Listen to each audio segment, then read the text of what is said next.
აუდიტის სამსახურმა წინა საარჩევნოდ რამდენიმე დარღვევა გამოავლინა და მონიტორინგის შედეგები ჟურნალისტებს წარუდგინა. ანგარიშში მოხვდნენ საკრებულოს წევრი რიმა ბერაძე, პატრიოტთა ალიანსი პაატა ბურჭულაძე და ლევან ვარშალომიძე.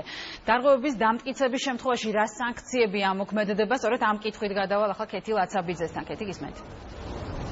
სამართალდარღვევათა ოქმები შედგენილია და აუდიტის სამსახური სასამართლოს უახლოეს პერიოდში მიმართავს იმასთან დაკავშირებით, რომ გამოვლენილ დარღვევებთან დაკავშირებით იმსჯელოს და დაჯარიმების შესახებ გადაწყვეტილება მიიღოს. აუდიტის სამსახურში აცხადებენ, რომ გამოვლინდა კონკრეტული საარჩევნო სუბიექტების მხრიდან უკანონო შემოწირულობის მიღება.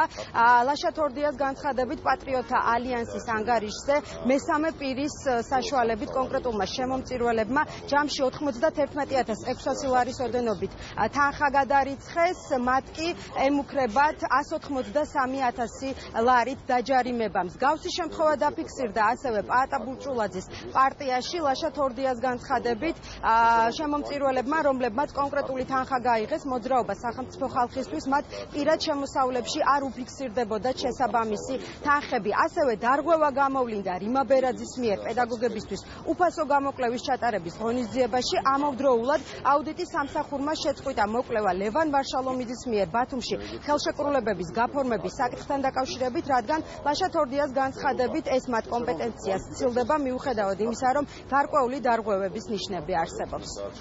ალბათ რიმა ბერაძესთან დაკავშირებით ჩვენ გვაქვს სამართლებრივი არჩევნები, საუბარი იყო როგორც გახსოვთ პედაგოგების უფასო სამედიცინო მომსახურების გაწევასთან დაკავშირებით, შესაბამისად ჩვენ დავუწყეთ ადმინისტრაციული წარმოება. პატრიოტთა ალიანსთან დაკავშირებით ჩვენ შევისწავლეთ შემომწირულობები, არაერთი სამათთან დაკავშირებით ჩვენს მიერ მოპოვებული ინფორმაციის საფუძველზე დადგინდა, რომ მათ არ ქონდათ შესაბამისი შემოსავლები იმისათვის, რომ განეხორციელებინათ შემოწირულობა. ვარშალომიძესთან დაკავშირებით ჩვენ მოგმართა ასევე საერთაშორისო გამჭრელობა საქართველოს, სადაც საუბარი იყო ინდივიდუალური ხელშეკრულებების გაფორმების საკითხთან დაკავშირებით, რომელსაც ახორციელებდა ლევან ვარშალომიძე ფიზიკური პირების მისამართით.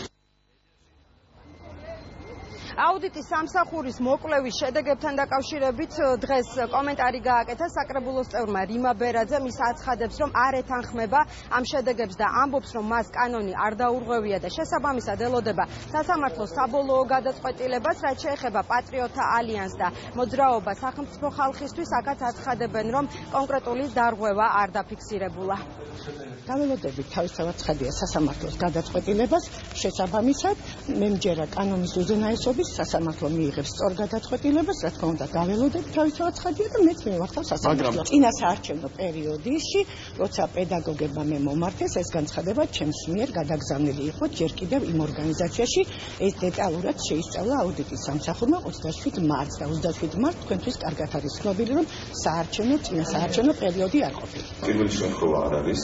ამ კამპანიის მიზანი არის, რომ არა მხოლოდ პარალიზებად მოახდინოს ჩვენი მხარდამჭერების, არამედ ასევე მის მიზანი არის, რომ დააშინოს ის ადამიანები, რომელთაც აქვს სურვილი, რომ მხარდაჭერა აღმოუჩინონ პოლიტიკურ მოძრაობას. საქართველოს პატრიოტთა ალიანსის დაჯარიმების საკითხს ეს არ არის მართალი, ჩვენ გადავამოწმეთ აუდიტის შესაბამის სამსახურში.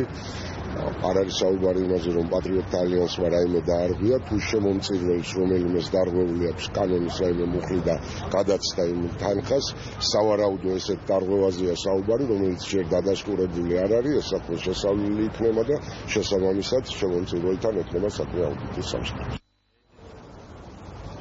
რაც შეეხება ლევან ვარშალომიძეს, მას ჯერჯერობით კომენტარი არ გაუკეთებია და ის მედიასთან არ გამოჩენილა.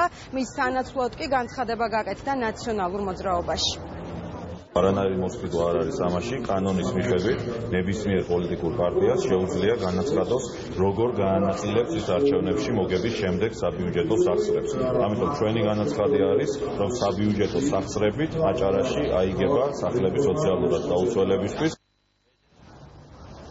როგორც უკვე გითხარით, აუდიტის სამსახურმა სამართალდარღვევათა ოქმები უკვე შეადგინა. საბოლოო ჯამში კი დაჯარიმებასთან დაკავშირებით კონკრეტულ გადაწყვეტილებას უკვე სასამართლო გამოიტანს. მადლობა. აუდიტის სამსახურის მონიტორინგის შედეგებზე საუბრობდა ქეთი ლაცაბიძე.